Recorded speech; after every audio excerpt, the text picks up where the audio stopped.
Prairie Podcast. I'm Ed Robertson. My guest today is David James Duncan. David is one of those Western literary legends who needs no introduction to Mountain and Prairie listeners. But for those of you who may be new to the podcast or to Western literature, David is a renowned Montana novelist, activist, and fly fisherman. He's the author of The River Wye and the Brothers K, and his newest novel, Sun House, hits shelves today. David is also the author of countless nonfiction essays, many of which have been compiled into books such as My Story as Told by Water, River Teeth, and God Laughs and Plays. This episode was recorded live at the first annual Old Salt Festival, which was held on the Mannix family ranch in Helmville, Montana. The festival was a 3-day celebration of land stewardship and wild places, and it featured live music, wood-fired cooking, and discussions about conservation, literature, and the power of place. Given that so much of David's work as an author and activist is heavily influenced by his love of land, water, and wildlife, he brought a wise and thoughtful perspective to the festival, a perspective that was greatly appreciated by everyone in attendance. This episode is split into 2 parts. First is our on-stage conversation, which took place on Saturday morning, followed by 2 readings from his new novel, Sun House, and those readings took place later that evening. In our conversation, I focused in on David's life as a contemplative. We talked about his upbringing in the Pacific Northwest and his eventual move to Montana, which is the place he now considers his home. We talk about the importance of being able to hold 2 competing ideas in your mind at once, why he felt called to become an activist, why deep friendships are such an important part of his life, and the women who've served as mentors to him. We also talk about his 16-year process of writing Sun House, the difference between creating ideas versus receiving them, what gives David hope for the future, and much more. The second part of the episode features 2 readings from Sun House, both of which were perfectly aligned with the spirit and mood of the Old Salt Festival. From where I was sitting in the crowd, I saw many people tearing up near the end of David's reading. So I hope the power of his words and the place come through in this audio. It was a very special experience that I will not soon forget. A huge thank you to David for his kindness, generosity, and for all of his contributions to the culture and conservation of the West. A big thanks to the Old Salt Festival for giving me this opportunity to talk with David. Thanks once again for the amazing intro from Bex Frucht, and thank you for listening. And if you haven't already, I'd encourage you to pick up a copy of Sun House. It's available online or in your favorite local bookstore right now. Howdy, Old Salt Festival. How's everybody feeling Saturday morning? Yeah? Woo. The sunshine is giving us life, right? I'm blooming. I don't know about y'all. That's how I feel. So I'm really excited to bring the next powerhouse and Patrick Swayze, super fanboy, to the stage. Ed Robertson is a dear, dear friend of mine. I actually wouldn't be on the Range Revolution stage if it weren't for him, because he reintroduced Cole and I, so I'm very deeply grateful to him. And y'all probably know him from this incredible community he's built around his podcast and book club, Mountain and Prairie. Do I have some Mountain and Prairie fans out here? Yes. Oh man, there have been some long drives in beautiful country listening to Ed and his incredible guests. And Ed and I share a common bond. We're fellow North Carolinians who made our way out west and have found purpose and passion in this community and these landscapes. So we are Southern by birth, but Western by choice, which is a beautiful thing to be. And he's really the perfect person, I think, to get us going Saturday morning with his lovely Southern drawl, this regenerative tent revival that we're all a part of. So put your hands together, a big Old Salt Festival, Saturday morning. Welcome to Ed Robertson.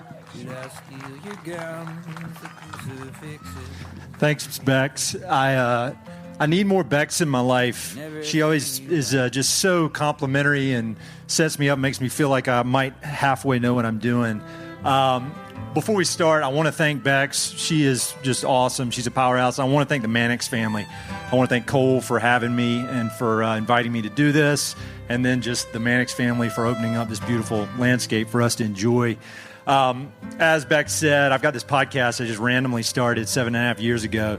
It's called Mountain and Prairie, and when I meet people and they ask, well, what's the podcast about? I'll say the American West, and I say it in this Eastern North Carolina accent, and then they get very confused and kind of wander off. But the few that do hang around, and they want to know more, if you really get to the base of it, I say it's an instruction manual of my 23-year-old self. And my 23-year-old self was still living in North Carolina, wearing a suit, going to work at Merrill Lynch, doing what I was supposed to do, but I just didn't, it wasn't what I wanted to do, and I wanted more. And so I started seeking out mentors, and part of this podcast are these conversations I have with folks that I admire what they do and also admire how they do it. And there's a quote by the writer David Gessner, and he says, we have selfish uses for biography. We hungrily read the lives of others in the hopes that we can find something that changes or enhances our own. And so this podcast has been that for me. It got me, out of the real estate business into the conservation world, and now I'm full-time with the podcast. And David James Duncan, who I'm going to be talking to, is really just the perfect example of somebody that we can all learn from. He's followed his creative vision for his entire life, and he is a wonderful fiction writer, and then he uses his skills as a nonfiction writer to make the world a better place. And ever since probably the second episode of Mountain and Prairie, his name has come up as both a mentor, a hero, just across the board, the kind of person that is making the West a better and better place in a very thoughtful way. So it's really an honor. I don't deserve to be up here talking to David James Duncan, but let's give him a warm welcome.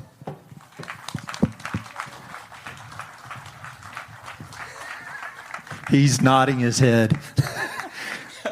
Yeah, right. Ed doesn't deserve to be here. Yeah. Well, I'm not really joking when I say the last 72 hours, I don't know if y'all have seen that cartoon where there's a big dog walking down the street and there's a little tiny dog that's yapping in his ear and jumping all over him. That's kind of been how I've been to this guy for the last 3 or 4 days. And so he's been very patient with me. I was thinking, I always don't know how to start these things because I have so many questions, a whole book of questions. But I feel like place is a good place to start. Place is so much, it fuels so much of everything you do. And then we're here in this beautiful place that's been with the Mannix family for 150 years. You were originally from the Northwest. You've written a lot. There's a great essay I love called Nonsense of Place, where you talk about Galvin's book, The Meadow, and how when you come to Montana, you could never know it as well as Galvin knew that meadow. But that book was written a while back. That essay was written a while back. I wanted to hear, is Montana home for you now? Montana's been home to me since 1993. I do still have a great love for Oregon. Can you hear me all right? That's it, yeah. This way. Oh, got it. Yeah. Oh, that's much better. Okay, yeah. Oregon. Well, Oregon has steelhead. Montana doesn't. It's pretty much that simple.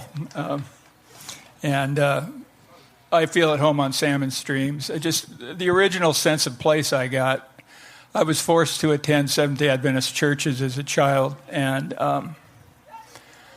so I had a lot of Bible verses shoved at me. And when I was 8 years old, I felt like the first time I understood the sentence, "The kingdom of heaven is within you," was when I walked up a little trout stream with my dad holding a 9-foot, one of those post-World War II bamboo fly rods that are about as heavy as a garden hoe.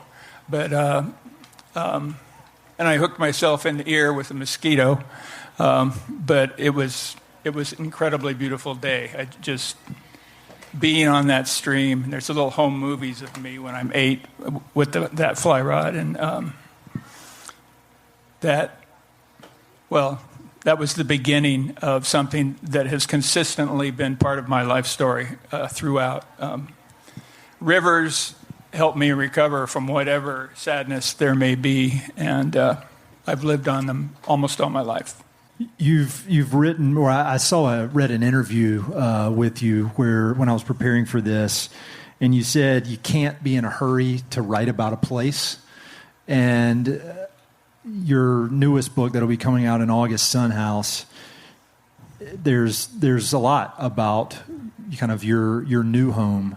And so I was wondering, how was that transition from being, so deep and writing so deeply and passionately about the Northwest? Can you talk about the process of coming to write about Montana in such a passionate way? Well, to me, the part of Montana where the streams flow into the Pacific is the Northwest. I kind of make boundaries according to watersheds, and I feel lost when I cross the Continental Divide, and the wind's colder than shit in Livingston, and I feel even at home in the rotten weather in the Northwest. It's 47 degrees and pouring rain is a great day if I can hook a steelhead.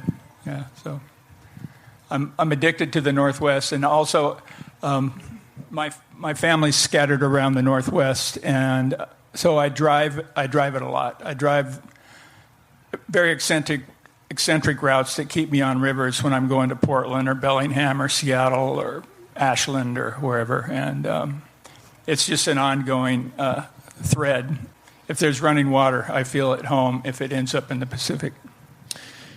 Yesterday, when we started off the festival, Bryce Andrews was up here and he was speaking so eloquently about the history of this land. And the Mannix family has been stewarding this beautiful ranch for a century and a half. But before that, obviously the indigenous people were, this was their home for thousands and thousands of years.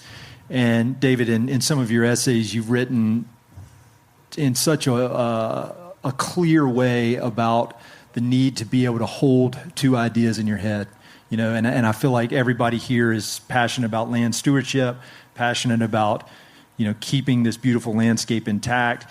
But then there is also the brutal history of the United States. And so I would love, again, just as a way for me to learn, can you discuss how you go about holding two ideas in your head, the ugly past with this beautiful present that we're in with such a passionate group of people? I think it's really important to find forms of activism or to find forms, say, of friendship with tribal people that are personal. I love being here with Deborah Magpie Erling. I'm very close friends, despite all his brain chemistry problems, with Sherman Alexie. I love him dearly. He's a brilliant writer, and he's the one who nicknamed me the Holy Goat, who's the narrator of Sun House, because I'd grown a little red goatee, and Sherman thought it was hilarious. And, Holy Goat, and I haven't been able to escape that nickname ever since. I mean, and all the beautiful names of places in the West are tribal names, and they're in your face, they're in your ears all the time. That sense of just a mind-boggling amount of history and the terrible things that happened to it. All the Indian tribal sites that are buried beneath the slack waters behind the Lower Snake River dams, for example.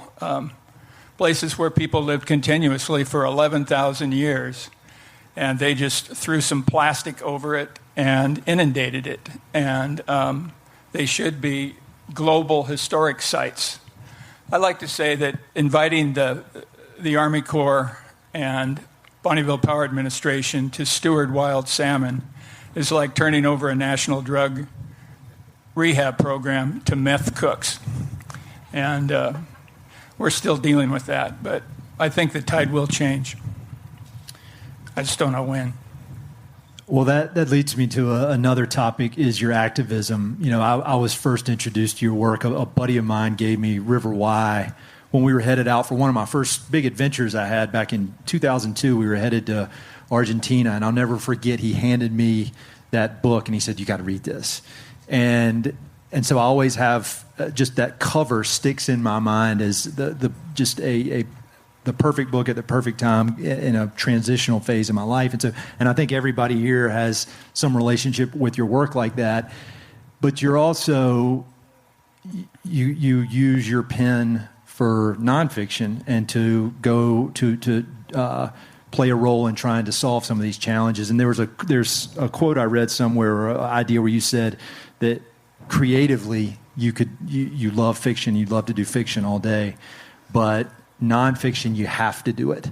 And so can you talk a bit about when that transition happened for people who may not be that familiar with that? I knew I wanted to be a novelist, and I wrote The River Why, and to my amazement, after being rejected by every mainstream publisher in New York and Boston, because they couldn't figure out why the love scene with the salmon was so much sexier than the love scene with the woman in the novel.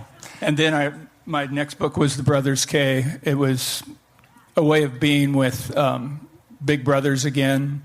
After I lost my brother, who was 4 years older, when I was 13, we had the same birthday. He was my hero.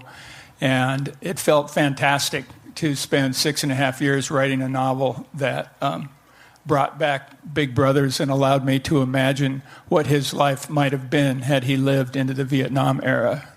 Would he have gone to Vietnam? Would he have gone to Canada? I don't know. I just don't know. But it was fun it felt like living with big brothers to create those characters. The activism, when I emerged from creating The Brothers K, I looked around at the coastal streams and the Cascade Mountain streams that I'd fished all my life, and a majority of them had been clear-cut. I just felt like I had to say what I could. It was the heartbreak was personal. I knew those streams so well, and to drive to some beautiful little tributary trying to find a summer steelhead in the Coast Range through miles and miles of clear cuts, encountering logging trucks going the other way. So sometimes you have to back up a quarter of a mile to find a safe place to let the truck pass. It wasn't national forest. It was a corporate timber company forest, and it was not sustainable logging. The damage was incredible. The spraying of 2,4-D and 2,4,5-T could arguably be said to have made neighbors of mine on the coast sick with Parkinson's disease. And so it was a rough time, and I just felt the need to write one strongly put environmental. I hate that word, environmental. In fact, I have a screed in some environmental magazine about how I don't use the word. I think what we're trying to protect is a holiness, not an environment. It's just too cold of a word. But anyway, that was my story as told by water, and I felt like it did some good. People tend to say you're preaching to the choir. I don't have any qualms about preaching to the choir. If I can be giving people who are doing good work a little bit of hope, I'm delighted to do that. I try also to always bring humor to what I do, no matter how dark the subject is, like my crack about meth cooks. So anyway, yeah, that's kind of how I got into the activism. Well, in the spirit of learning from you, and David's going to be reading from Sun House this evening, and so what I think of this conversation is kind of setting the stage for that, and really trying to, again, selfishly trying to learn from David and all his experiences. You know, you had found success as a novelist, but you said you had to, but you didn't have to. I mean, you decided to go above and beyond to attack this issue that you felt needed to be attacked. And so there are a lot of folks in the audience that feel very passionately about certain challenges facing the West. Mm-hmm. They have successful careers. And what is your advice to somebody who maybe comes to you, as I'm sure people do, and says, I want to act, I want to take a stand, but maybe I'm a little scared, or maybe I think I don't have enough time, that kind of thing. What do you say? I'm afraid I have an irreverent response to that. What a surprise. My mother was named Donna Jean, and we both lived in Lola, Montana, and my mother as a single woman, didn't want to put her name in the phone book, so she listed herself as DJ Duncan. So every nut who wanted to get in touch with me was calling my mother. And one night a guy called her and said, I just read about river soldiers, and I need to talk to David because I'm trying to be a river soldier, and I'm not doing a very good job.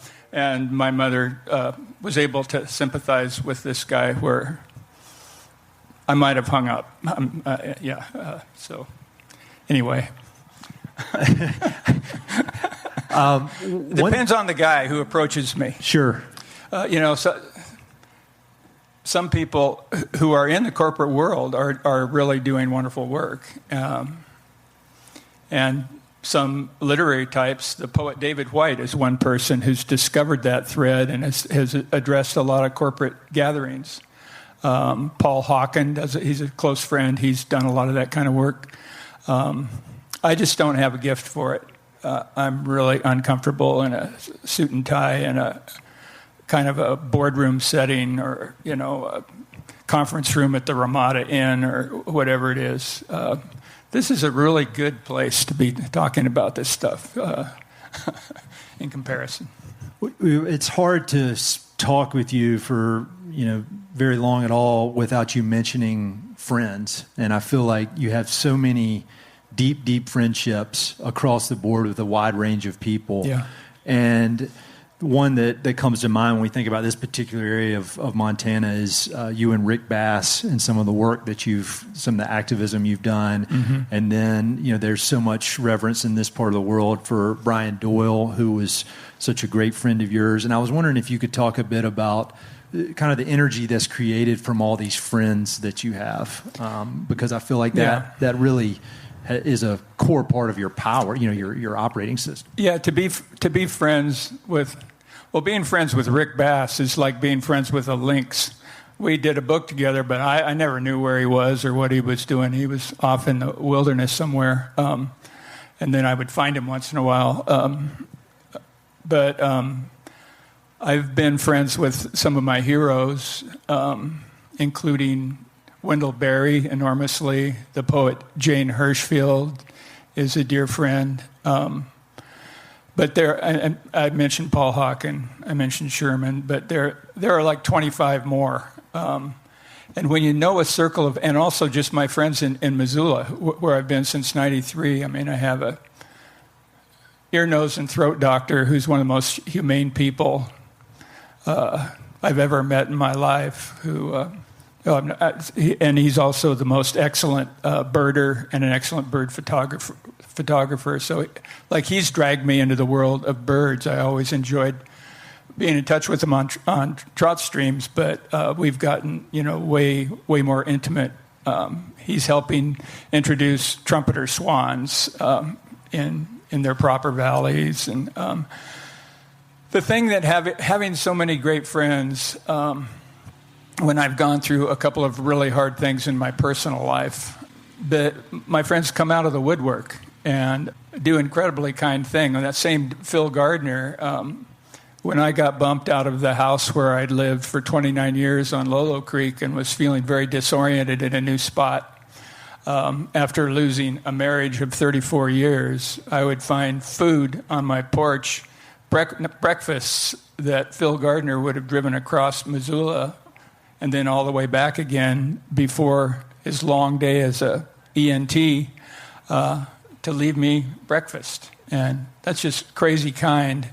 So the kind of really torrid disagreements that seem insoluble, which David Mannix was saying yesterday, they're not insoluble, and it's been worse, as when I think his great-grandfather or grandfather and his brothers were on opposite sides during the Civil War.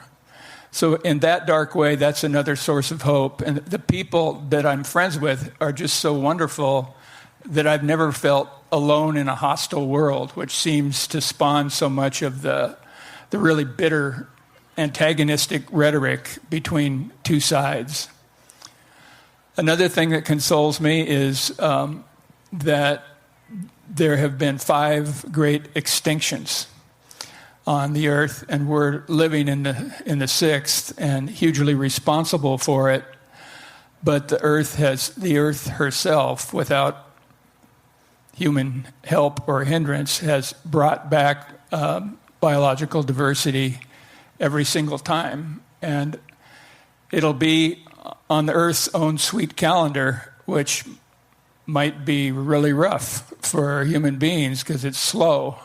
But I think that Mother Earth and kind of the divine version of Mother Earth, which was used to be called the Greek word Sophia for this kind of universal wisdom, that was changed by a bunch of men to the phrase the Holy Ghost.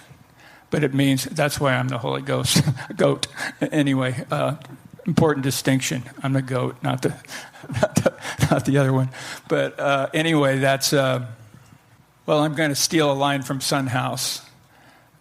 Earth can't create without the sun. The sun cannot create without the earth. But I also believe that just as the sun can't not shine, I think if I remember the number, it's 400 million tons of itself that it is sacrificing per second to do what it's doing for this planet and our solar system. And I also believe that Sophia, that Mother Earth, can no more not create than can the sun not shine. I think that's happening all the time. And that gives me a lot of heart and a lot of hope. Well, that leads me to the next topic that I had on my list. In some interviews that I read where you were talking about Son House and really talking about a lot of your work and your perspective, you give credit to a lot of very wise women mentors that you've had throughout your life. Yeah. And I was wondering if you could share some of that, because I feel like it's so powerful just in general, and then also as we think about Son House. Yeah, in Son House specifically, there's a group of women, kind of feminist mystics that became huge in Europe in the 13th century, and they were called the Beguines, and they lived in communities of women. The church in those days defined women as manquées, which is a less than fully human creature, and it was held by the church fathers that women do not give birth to babies, they incubate them for the men, which is just so unbelievably offensive that I can hardly believe that, but that was the main doctrine of the Catholic Church, including even church fathers I admire, like Thomas Aquinas. And the Beguines were like, women weren't even allowed to study Latin, and a lot of women are very intelligent and very good with language, and these women weren't allowed to study Latin, so they really focused on personal spiritual experience. And they had their own music. They took care of the poor in all the places where they had communities. They educated children who weren't being educated. And there was a fantastic flowering among the Beguines. And also they remained Catholic, but they weren't an institution that the church could control. And they became so successful that in some cities, like in Cologne, 20% of the women in the whole city were Beguines, because living in these communities of women, instead of being married to a man who thinks you're a manqué and wants you to incubate children for him, or being in a nunnery where you're completely controlled by the church hierarchy, by the priests, who in those days, I mean, so many of them were flagrantly sexist. So there was a real flowering, but after 100 years, the church fathers, not the priesthood in the Vatican envied their success, and they began condemning, breaking up the Beguinages, the Beguine communities, and within about another century, they were destroyed. But some of their texts were hidden, and some of the most beautiful books about this form of mysticism were discovered in the 1950s. And that's caused a huge amount of scholarship, mostly by women, who have revived a huge interest in these kinds of communities. So I decided to create one in Montana in a novel. And I include men and children in this one. And that was a huge impetus for this novel, but that all sounds so eggheady. I promise there's lots of jokes and lots of sex in the book.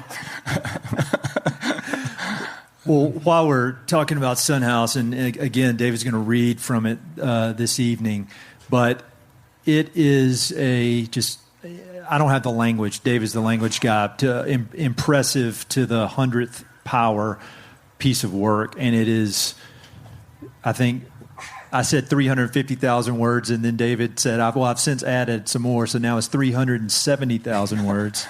And David's been working on it for a very, very, very long time. Can you just talk a bit about the process, the length of time, and why you decided to write such a extensive, very, very long, very, very powerful book?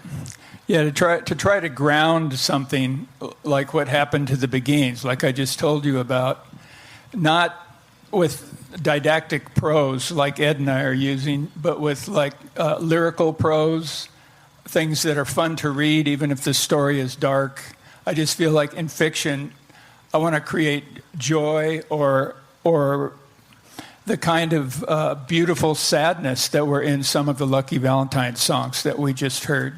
And I can do that when I'm writing lyrically in a novel. I can't do it on a stage with one of these things in my face.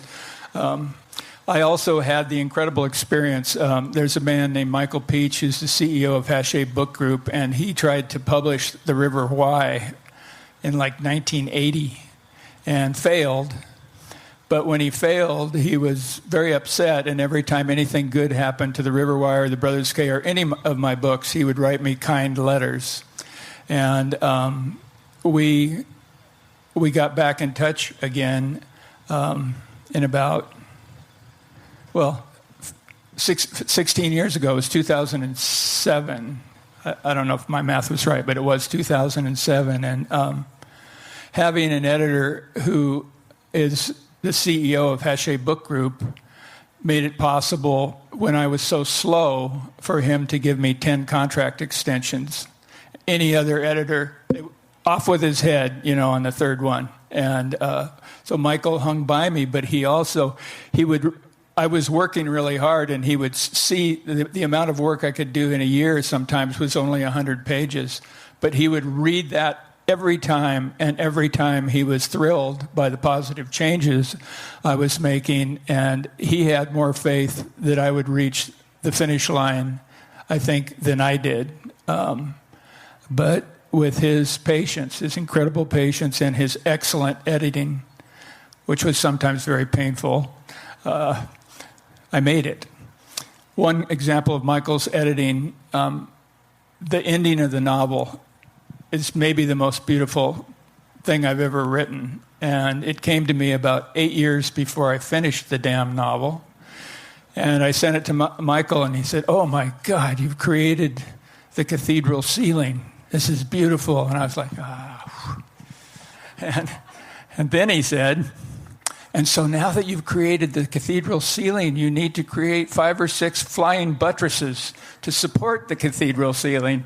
And there went the next 10 years of my life. And that's one of the best tips it is the best tip any editor ever gave me. Well, and for people in the audience and people that are going to be listening to this on the podcast, there's a wonderful conversation between Michael and David that just was published maybe 2 or 3 days ago. That's on YouTube, and so I'll link to that in the notes so you can see it. But you can see their relationship, and even through the Zoom that's been driving us all crazy for the last 3 years, you can see the bond that they have and the mutual respect. And I was really taken by that. And another thing I was taken by in that particular interview was how the emotion that you bring to the writing process, and even when you're reading the writing, it strikes a deep, deep, deep nerve in you. And I feel like you're open to the world. Your emotions are out there. And I would love to hear more about maybe the benefits and the challenges of writing something that seems to just strike you so deeply. I mean, it's like like how I would react about something about one of my daughters. Mm-hmm. Can you talk about that process of? Well, I have had a really rich bunch of life experiences. I have a lot of friends who are contemplatives. My closest friend since the first day of college is a Trappist monk who was friends with Mother Teresa. My landlady for the last 4 years is friends with Mother Teresa. So I know these spectacular people, and the kinds of exchanges we sometimes have are really deeply felt. Often it's after someone has suffered a huge loss. So we grieve together. And I always tell, like when I teach writing workshops, I'll tell my students, I know that every one of you is probably interested in writing in part because you have a huge sorrow that you're carrying. And I teach writing workshops like spiritual retreats. And your wounds are welcome here, and we will treat them with respect. And that's what happens when I teach, which is maybe one reason why I don't teach very often. It's kind of grueling emotionally sometimes, but it's also extremely rewarding. But if I'm putting a scene in a book where someone has a breakthrough in consciousness, it correlates either to someone I know very closely or to experiences I've had myself. And for me, a sudden expansion of consciousness is incredibly vivid when it happens, and it remains emotional forever, at least for me. So you'll probably see tonight that occasionally I will be fighting tears, but I don't think I'll be shedding. I hope I'm not shedding any, but if I do, sorry. But I've given something like 850 readings, and I find that if I don't try to come in cold and tough and just let my openness show, it has a really good effect on a lot of people who are listening. And I also know a lot of other men who aren't afraid to cry now, which is a really big change from, say, post-World War II vets vets from any war often really struggle to hide their emotions, and then it can be explosive if you're not grieving together and getting some of that stuff out. And a lot of veterans have been learning that beautifully too. So, yeah, these things are emotional because they go deep.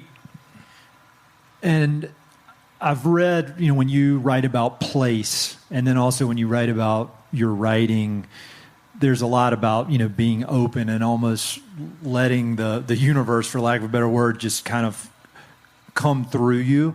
And so this may be a weird question, but when you're writing your books, do you think of it as you are generating these ideas in your head and putting them on paper, or is it more that you're open to you create the conditions so that you're open to receive this and then put it on paper, if that makes sense? Yeah, that makes sense, and it's very one-sided. The philosopher Descartes said one of the stupidest things that ever became incredibly famous when he said, "I think, therefore I am." Jesus said before Abraham was, "I am."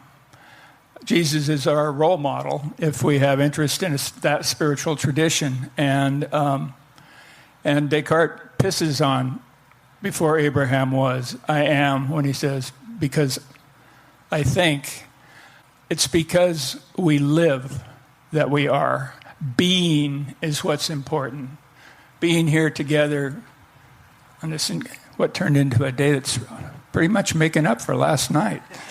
And and so paying attention to being, and it just starts creating a oneness with other beings. I mean, I can almost not stand to set the hook on a trout anymore. I just want to watch the ospreys catch them and watch all the insects hatch and watch the cedar waxwings and swallows and 10 other species of bird feast on them, nighthawks. And Mother Earth is here to stabilize us if we pay her heed. There are miraculous little things happening all the time if you can just learn to look for them. So it's just so sad that so many of the young have become gizmo peckers, Mark Zuckerberg gizmo peckers. They are learning that. The biggest readers of novels now in my business are millennials and younger. And a lot of the young have have called for the creation of what's been nicknamed the dumb phone, which is a telephone that can simply make a call to anybody in the world.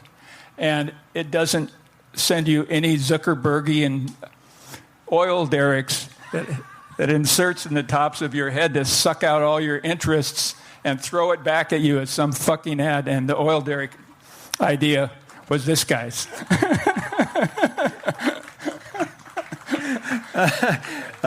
Yeah, I have some David's listened to a bunch of my weird ideas over the last few days.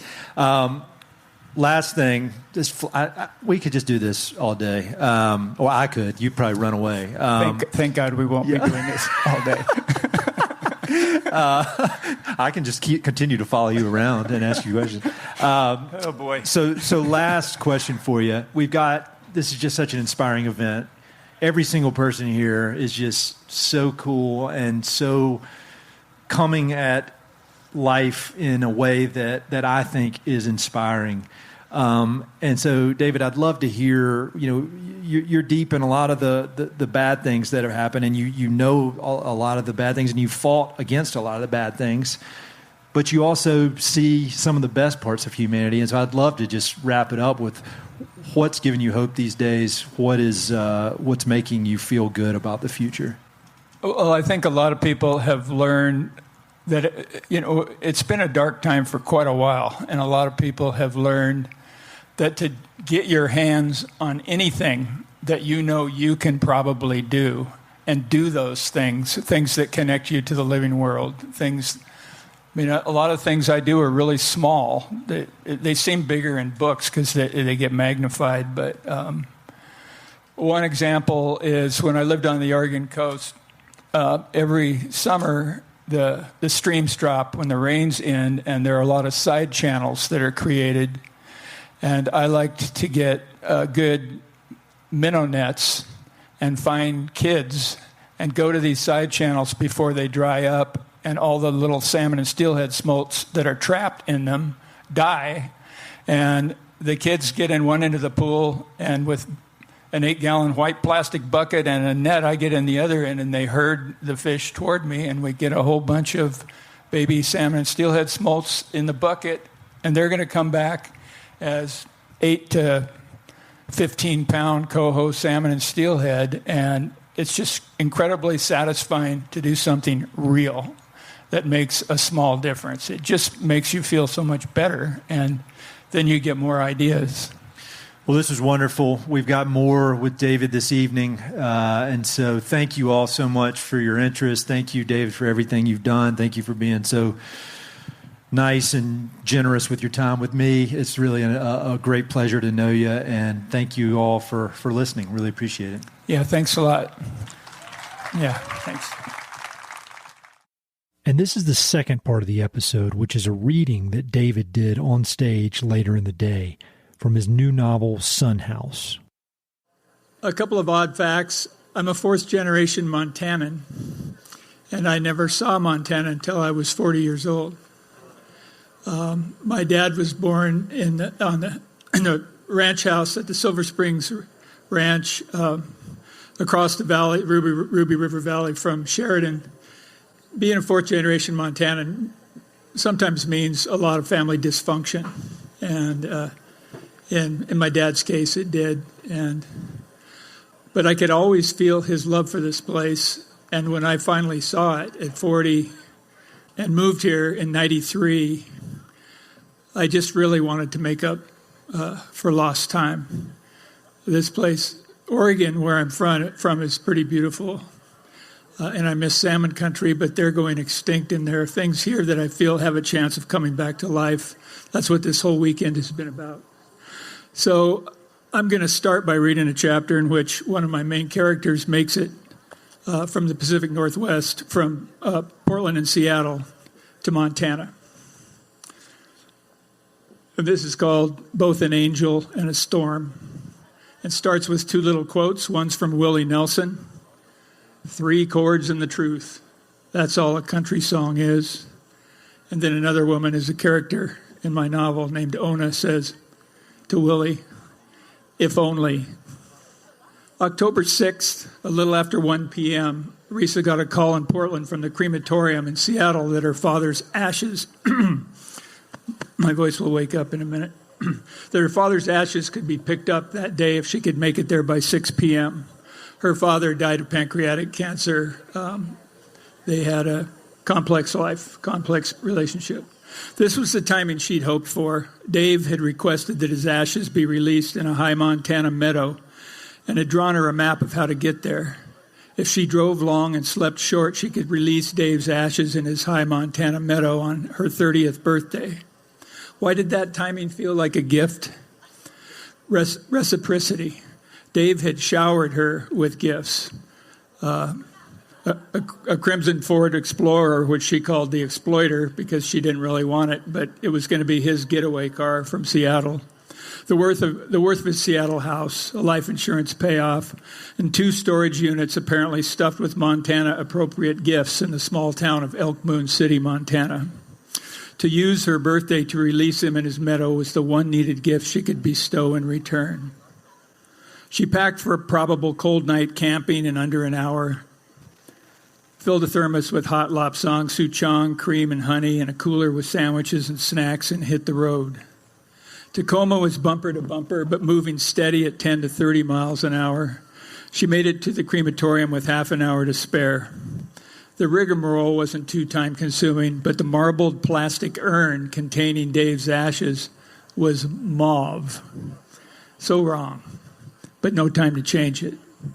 She set out for Montana at 5:30 p.m., breaking free of rush hour traffic on I-90 East. Her escape velocity was strong.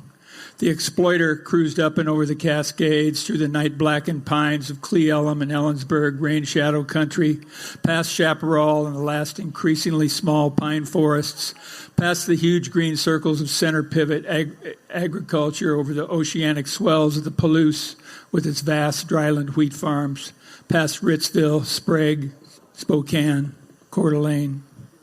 In the Idaho Panhandle, fatigue hit hard. She checked the clock. 1:30 a.m. Too late for motels, too early for cafes and coffee. And once she passed a string of sad little mining towns, Smelterville, Kellogg, Wallace, Mullen. Compressor District? That's what the sign said. The interstate wound up into a high mountain nowhere. Negotiating, curve after curve, no place to stop. The lapsang gone, Risa grew so sleepy she turned off the heater, downed all 4 windows, and let the car grow so frigid her chattering teeth rattled her back to wakefulness. Look out, pass, said a sign. So Risa slowed down and looked out. Pitch black for a moment, then a second sign she'd waited lifelong to see. Welcome to Montana.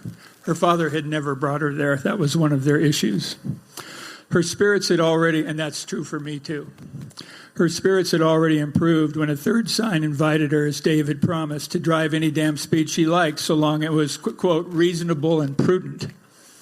Risa opened her door, set her sandaled foot down in Dave's birth state, turned to the urn, and said, we're homing in, but you know what, Dave? Fuck mauve. First store we see, we're getting what's left of you a new container. As the Exploiter snaked its way down into Montana, the headlights lit upon names Dave used to mention: Thompson Falls, Plains, Glacier Park, Kalispell, St. Regis, Missoula. To see the names was to yearn to hear her father say them. Dark asphalt became pale concrete the same instant a green and white sign said St. Regis River.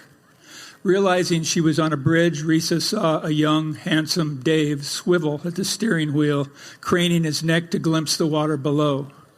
The image moved her to do the same, but she'd seen nothing but blackness when her right tires hit a rumble strip and, very nearly, the concrete bridge wall. Veering, adrenaline charged back into her lane, she told the urn, geez, I had no idea that swivel and crane move took skill. More miles of near blackness, drowsy again after the adrenaline rush. Risha turned on the radio. On the only station she could find, a twangy-voiced DJ was so broken up by static that she started to snap him off, then heard, "Next up, Willie Nelson's fresh take on the Silas Dupree classic, Both an Angel and a Storm." She'd never heard of the song, but her old boyfriend Grady had loved the Duprees, and Risa had a soft spot for Willie. Along with the radio's crackling, an acoustic guitar set out in slow waltz time. When Willie chimed in, crackling, "Be damned," she cranked it. I so wish I could imitate Willie. My long-gone bride and cowboy pride left me so lost and confused. Hopped on my Harley, turned up Bob Marley, and rode to church for good news. But when the news was her body squeezing past me through the pews, I cried, "Mercy, please don't curse me, sweet King of the Jews." Holy crap, Risa laughed. Are you hearing this, Dave? The ashes jounced along in their mauve container, saying what ashes say. But when a dobro slid in under the guitar, Risa felt a fraction of the man who could talk like a dobro slide into the exploiter to listen with her. And oh, Willie Hugh, that old hippie cowboy could make honey out of another songwriter's fresh morning stool. My will is strong, but church was long. Soon she was all I could see. Whether she'd kneel or just sit still. Really sorry to do this to all the singers in the audience. God. It was a love dance to me. We stood for song. Her legs were long. Her voice was bright and sincere. And when she eyed me, as if to try me, the Lord destroyed all my fear. Damn, Dave, if Willie sang an ode to John Wilkes Booth, Lincoln's death would be as big as the fourth. That Hemi organ's got me drawling and almost bawling, and I heard your throat catch at the dobro, even though it's ashes. Hear me, Creator, it's you who made her, and you who lured me in here. My tree of knowledge says she's my college, and I'm enrolling in there. Reception line chills down my spine. My gaze gets lost in her hair. Her blazing eyes, her rumping thighs. Oh, Lord, I'm walking on air.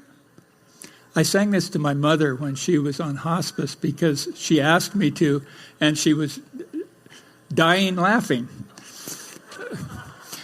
Now a woman joined Willie in high haunted harmony, creating eros of a high order. The woman's voice was clear, noble, eerily familiar. Risa felt as if a lady of great beauty and virtue had strode into a ragged biker bar, saw Willie crooning on the smoky stage, stepped fearlessly up beside him to bust out a harmony, and suddenly Risa had it. Emmy Lou, you wouldn't. Oh, Emmy Lou would. We blast Bob Marley on my Harley and find her home on the hill. And when we kiss, a sea of bliss is all my stone soul can feel. She reads my body like a Bible, takes my lost soul by force. And when she holds me, holy rolls me, I thank the Lord for my divorce. When she prays, it's all Jesus, but when she loves me, I'm torn. That's why I call her my angel with a storm. Driving with her knee so she could hold her head in both hands, Risa asked the radio, when did the night hallucination music of truckers get sort of gorgeous?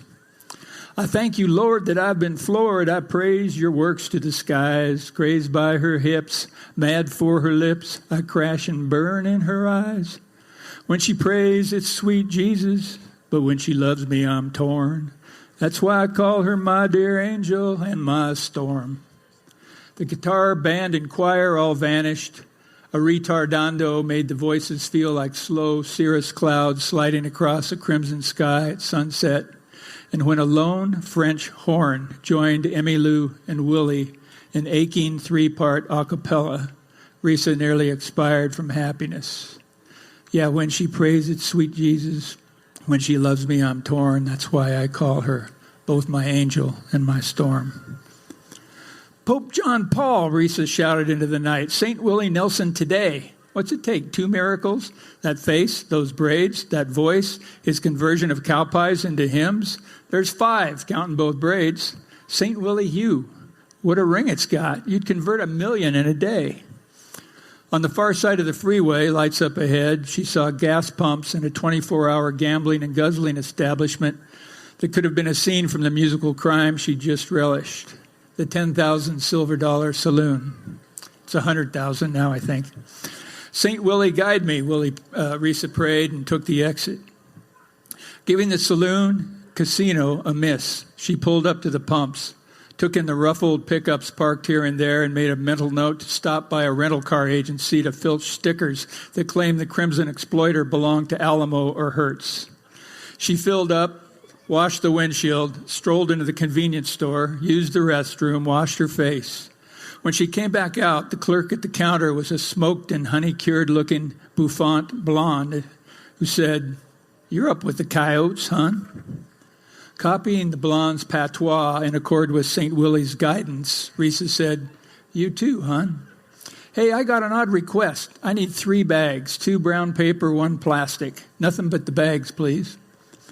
"Listen, hon," the gal said as she handed them over. "In Montana, that don't qualify as one bit odd." She eyed the dollar Risa proffered. "But that does. You keep that, hon." Feeling a little wash of affection, Risa bought dentine with the buck, thanked the woman, and headed out the door. Back in the Exploiter, she placed 1 paper bag inside the other, then both inside the plastic. Grabbing the urn, she removed the lid and tried to be invincibly matter-of-fact as she began pouring Dave's ashes into the bags.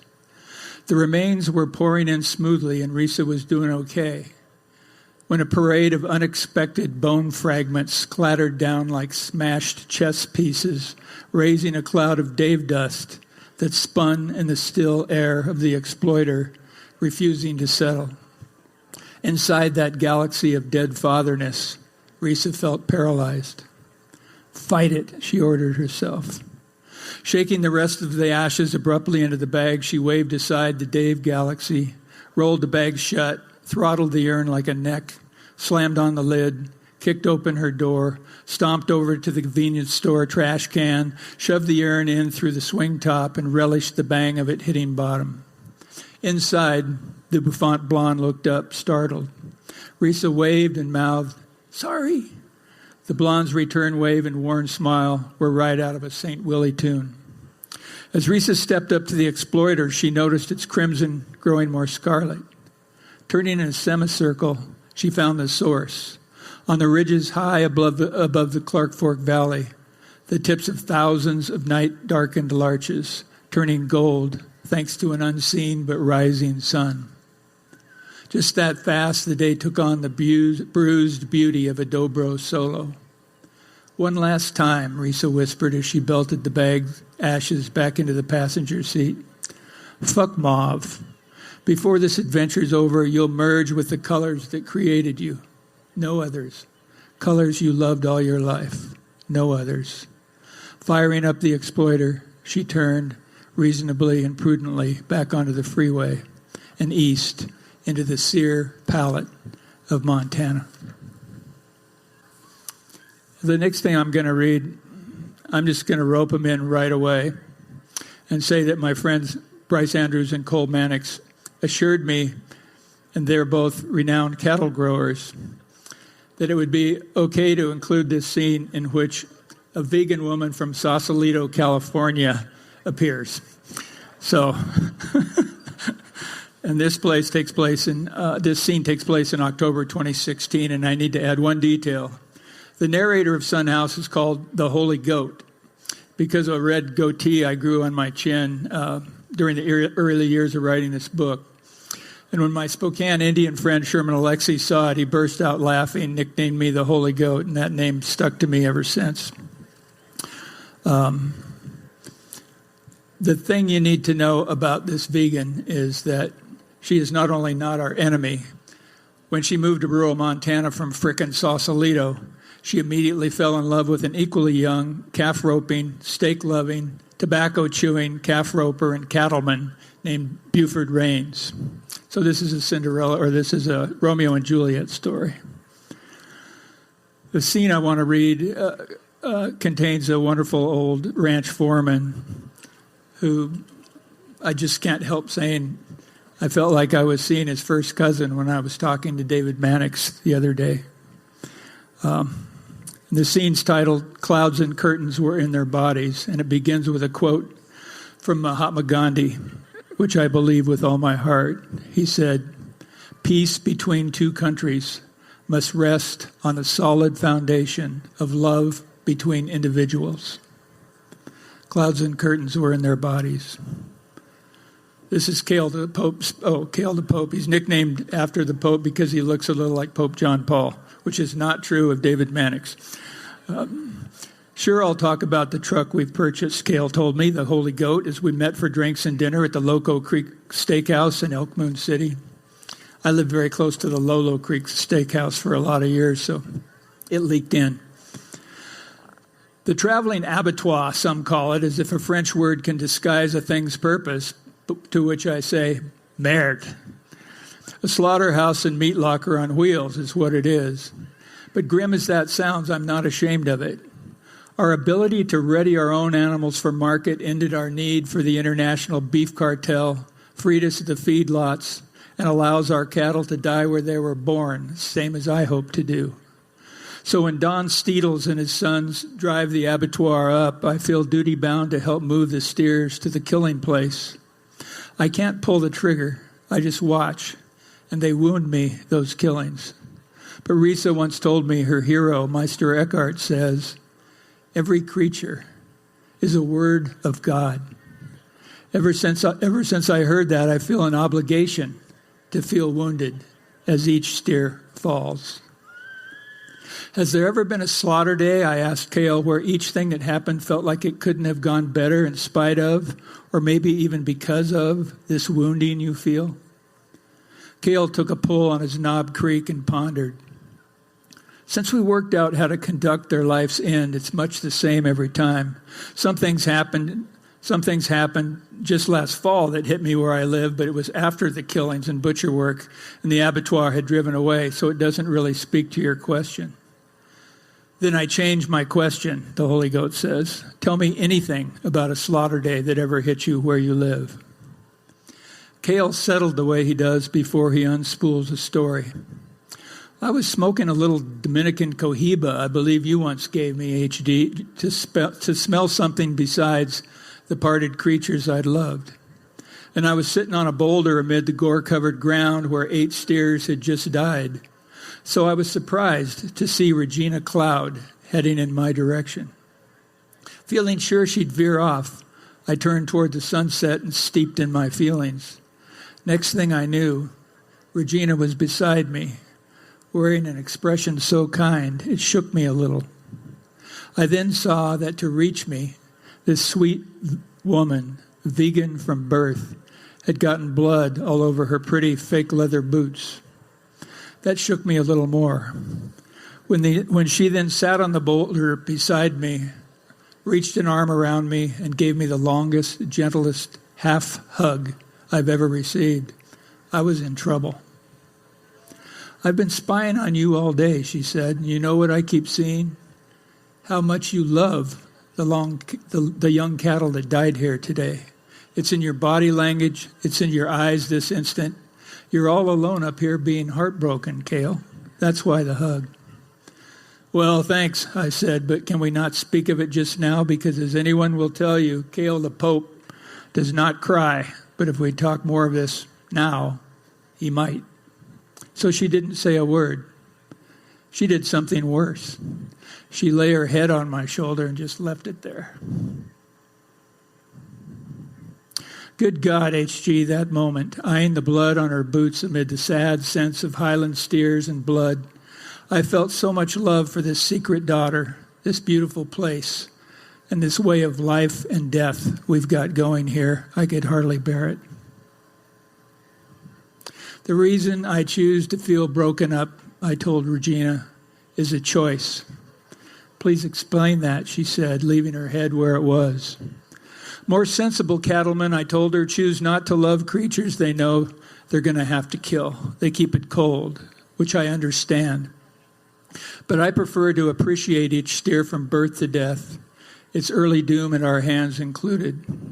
Highland calves aren't smart, but they're incredibly charming, and so in love with the world, their love sneaks up on some of us. You, me, and your man Buford. get slammed by it, as you know.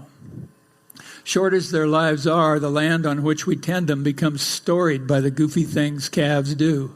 Their mad gambles and games, dangerous fixes they get into. Our rescues of them put us at serious risk at times.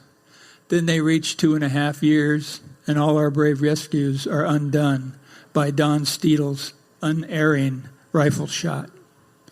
I choose to ache over that, HG, because the refusal to ache over the ending life of a Meister Eckhart word of God is why giant industrial feedlots and slaughterhouses are the way it's mostly done now.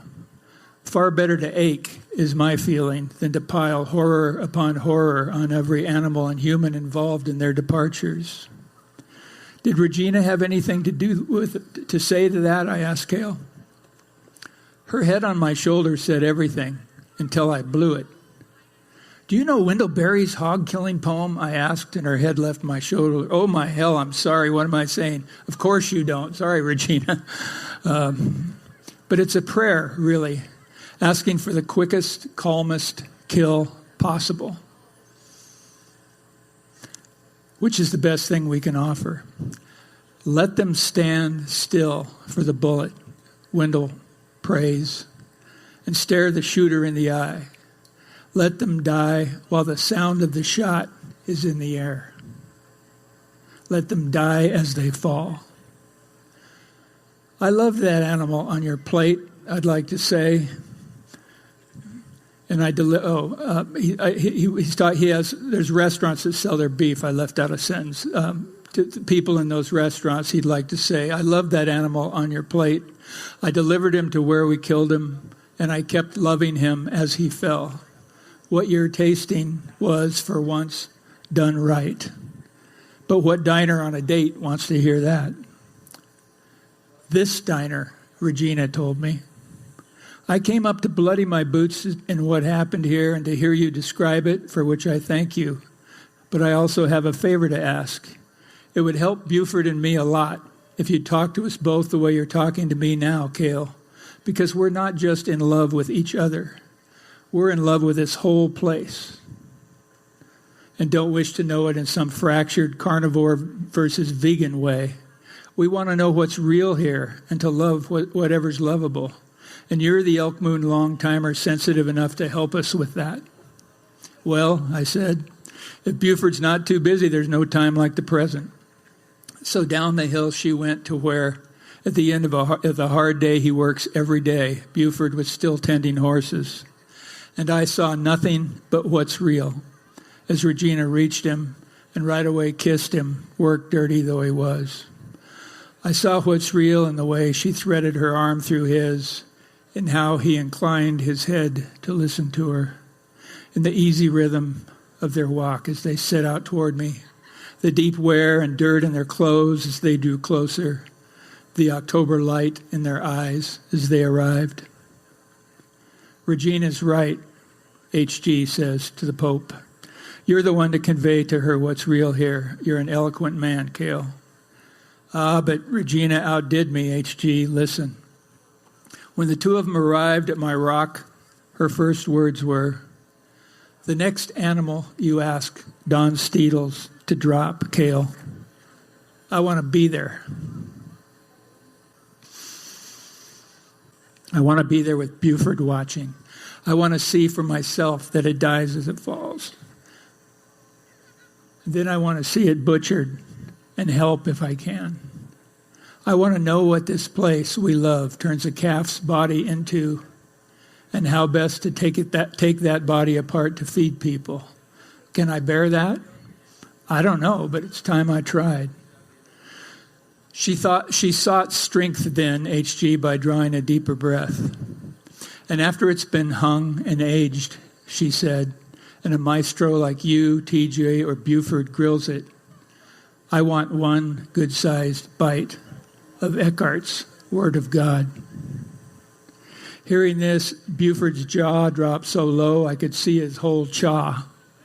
Just one bite, Regina said in that calm, even voice of hers. And though Buford got his mouth closed, his eyes had filled. I want to taste the body and the blood, she said, which really got to poor Buford. That grassiness you talk about, that elk moon May through June bounty, that September field you save all summer, their going away present, you call it. That's a sweet way of talking, Cale, but unless I taste of it, it's just pretty words. For the steer's sake and mine, I need to know just the once, the flavors of these animals you and Buford so love and sacrifice even so. Because there's another pretty word some visitors bring to the elk moon, holistic. But if that word doesn't mean what's actually being done here, it doesn't mean a thing. So who am I to refuse one bite of what sunlight, grass, the life's work of my husband, and miracle combine to create a soft-eyed, red-banged, 30-month-old Highland steer? I want that to enter me, Regina said, while Buford leaned over his tomato sauce can, hoping his skull spurt would blind me to his spurting tears. To save myself from a similar fate, I had to look past Regina to a bunch of our kids laughing as they scared ravens and magpies off the gore in the kill zone, while Eddie, Dodie, and Risa kept mopping up, and Buford set up sprinklers to wash the blood back into the earth and the tears off his face. It then felt so right, HG, to leave Regina's man in peace, offer her my arm, cross the bloodied ground, and say to her the things I've wanted to say to diners as she studied the place we gave the steers their last supper, place the bullet struck, place they died as they fell, place they were slaughtered, the tracks of the departing abattoir in the dry Indian summer grass. So we continued up through fields those steers had grazed all the way to the horizon, where I described to what a place this is to read those words. So we continued through fields the steer had grazed all the way to the horizon, where I described to Regina the towering clouds and gray-black curtains of rain that grow the grass from March on into summer heat. And if you're still fishing for what caused me to raise the Elk Moon water table, HG, the time has come. It was Regina saying to me in the voice that only sheer childlike wonder can create. So clouds and curtains were in their bodies.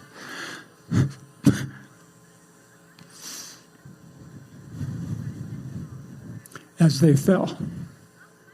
Beautiful, I whispered. Yes, it was, Gail said, but listen, the total number of teardrops summoned by that beauty was 2. So don't go turning it into a deluge in your damn chronicles.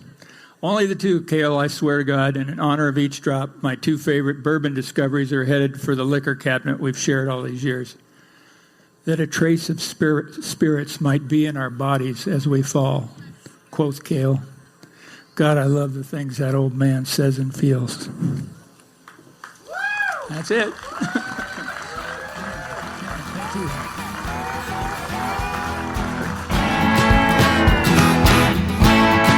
Hey, it's Ed again. Thanks so much for listening to the podcast. I know your time is valuable, so it means the world that you spend it listening.